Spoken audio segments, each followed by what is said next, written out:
আসসালামু আলাইকুম রহমতুল্লাহি ওয়া বারাকাতু। বরাবরের মতো আবারও আমি হাজির হলাম আপনাদের মাঝখানে আপনাদেরকে একটা জিনিস দেখানোর জন্য, যেটা না বললেই নয়। সেটা হলো হয়তো আপনারা অনেকেই চিনে থাকেন, যেটারে বলা হয় সাজনা। এটা আমি আমার বরিশালের ভাষায় আমরা সাজনা বলে থাকি। হয়তো অন্য অন্য ডিস্ট্রিক্টের ভাষায় বা বিভিন্ন ভাষায় মানুষ এটারে সাজনা বা সজিনা এরকম নামে চিনে আর কি।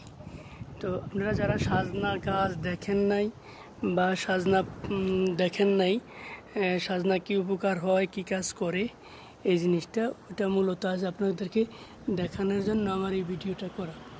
অনেকের যাদের আপনার গিরায় সমস্যা বা মাজা ব্যথা করে বা ক্যালসিয়ামের সমস্যা, আমরা বিভিন্ন ডাক্তারের কাছ থেকে ক্যালসিয়ামের ট্যাবলেট কিনতে যাই বা প্লাস আপনার হলো যে ব্যথার ট্যাবলেটের জন্য যাই, ভিটামিনের জন্য যাই। এই গিরার বা মাজার, যাদের পায়ের গোড়া ব্যথা করে, হাতের কবজি ব্যথা করে, মাজা ব্যথা করে, এগুলো মূলত আপনার এই সাজনা, এই যে এটা হলো আপনার সাজনা ফল। এটা অনেক ছোট আর কি। তো এটা আরও বড় হবে, যেমন এটা আরও বড় হয়, আঙ্গুলের মতো মোটা মোটা হয় এগুলো। তো এগুলো এখনও একবারে কচি আর কি। তো এই সাজনায় আপনার প্রচুর পরিমাণ ভিটামিন আছে, যা আমরা আপনার যে ফল ফলাদিতে যে সমস্ত ভিটামিনগুলো থাকে, এই যে এই সাজনায় মূলত ওরকম ভিটামিন হয় আর কি।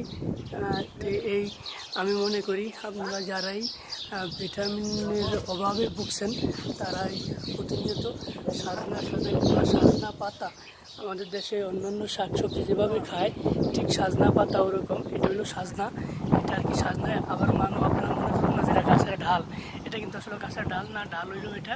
আর এটা হইলো সাজনা ফল, আর এটা হইলো আপনার সাজনা পাতা।